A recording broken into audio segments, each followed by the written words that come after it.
No matter what DC and Marvel are doing this week, one of these independent books is taking my top spot for most anticipated book of the week. What's up, everybody? My name's Stan, and welcome to Detail Comics, where we go over comics in detail. This is Preview Picks, where I go over the books that are coming out this Wednesday, give you an idea what they're all about, and whether there's something you should check out or not. To start off with, we're going to go with our independent titles, and that sees The Black Monday Murders from Image Comics coming out, releasing issue number 3.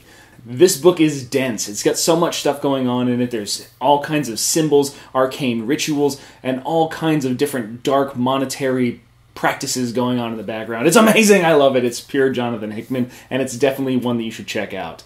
Next, we have The Fix number 6 coming out, which shows Roy going to investigate a murder that he might be responsible for. So let's see how that plays out for him.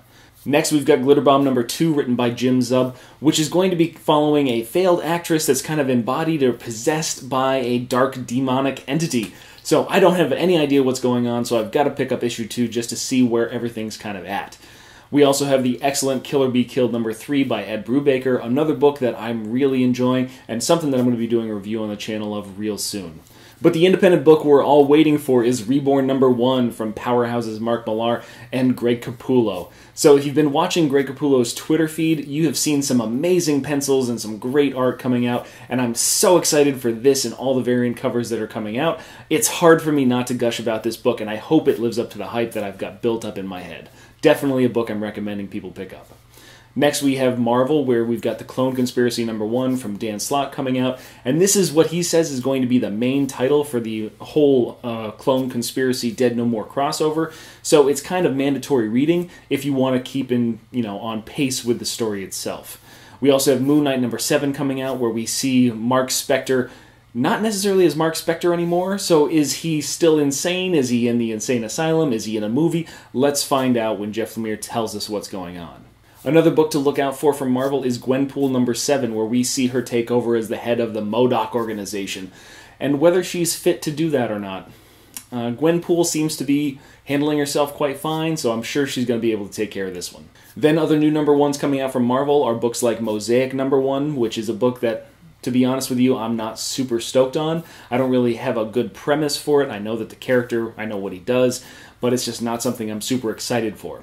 Another book that I'm not really super excited for is Solo number 1, which is kind of taking off from Deadpool and the Mercs for Money, where he was revitalized, and it's one of these many books that are coming out to try and figure out which characters were working in this particular group ensemble kind of piece. I've got moderate expectations. I'm not really counting my chickens before they hatch. And lastly, the one I want to talk about is Great Lakes Avengers number 1, which is a book that I was really paying no attention to, but it seems like it's going to be some sort of rowdy, rambunctious, fun kind of book.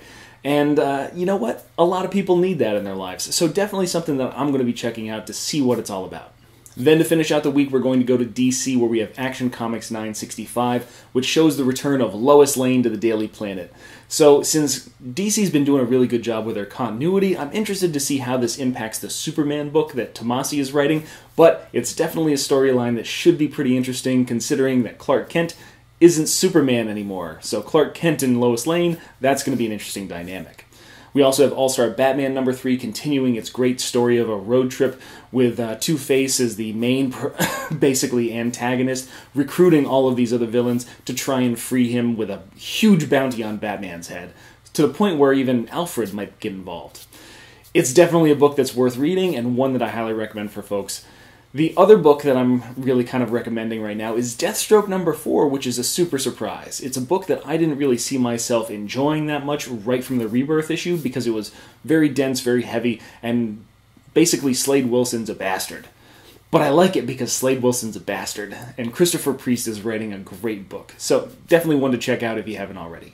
Then we have Detective Comics 942, which is finishing up the Night of the Monster Men, so we get to see the grand finale of Steve Orlando and the rest of the writers' great crossover series, which, to be honest with you, it could be a bit more sophisticated at this point in time. I do like some of the twists that we got last week, but only time will tell to see how this actually stacks up in the greater spectrum. We also have Doom Patrol number 2 from Gerard Way and the Young Animal imprint, and since I really enjoyed the kind of crazy universe that was coming out in the first book, I can't wait to see what he puts into the second one as we still form the Doom Patrol team. We then get more finales in The Flash number 8, which I think is going to be the conclusion of the whole first arc, which has spanned all 8 issues and part of the Rebirth. So, Godspeed, Wally West, Barry Allen, Showdown, count me in. Definitely something that you're going to want to check out. And if you haven't had a chance to read all the previous Flash books, do it now. Once you finish with The Flash, you can go over to Hal Jordan and the Green Lantern Corps, where we finally see the assault on Warworld. So it's Hal Jordan against the Sinestro Corps, or at least it seems that way. Is the Green Lantern Corps, led by Jon Stewart, going to make it there to help Hal Jordan? Only time will tell. A new #1 for DC that's coming out is The Lost Boys, written by Tim Seeley. So, the reason that I'm really interested in this book is just pure nostalgia. I was a really big fan of the 80s movie, The Lost Boys, and with this new kind of group of girl vampires that are moving into Santa Clara, California, it's definitely going to be interesting to see what kind of new spin Tim Seeley puts on this old tale based on my youth. So I'm really excited to see where that one goes. We also have Suicide Squad #4, which is continuing a storyline that I'm not super invested in. I'm not sure if I'm going to be picking it up. The covers are great, the art is great, but man, the story's a little thin for my taste. We also have Supergirl #2, which sees Supergirl fighting Cyborg Superman, her dad, which is always an interesting kind of fight. And then you also have Superwoman #3 by Phil Jimenez, which is going to be taking on these bizarro ladies, as well as this whole Lex Luthor in prison. There's a whole bunch of stuff going on in Superwoman, and a lot of text-heavy dialogue. Is Lois Lane really dead? Is Lana Lang the only person that's left? Hopefully we get some answers in this book as well. To finish things out at DC, we're going to go with Wonder Woman #8, and that is going to be kind of a one-shot spin-off from Greg Rucka, which is going to tell the tale of Barbara Minerva before she became the Cheetah. So, as an archaeologist traipsing through historical sites, this is where we're going to see who she was before she became the Beast. And that's going to be interesting. You know, it's going to be a nice, pleasant departure from where we're at with the Wonder Woman tale before we start up the next arc in the next week. So those are all the books that I'm looking really hard at, but I want to know what you guys are looking at as well. So hit me up in the comments down below, and we can start that conversation. As always, if you like what you see, hit that like button, and don't forget to subscribe right there to get more news, reviews, and commentary on comic books, comic book movies, comic book TV shows and games, and anything and everything inside the world of comics.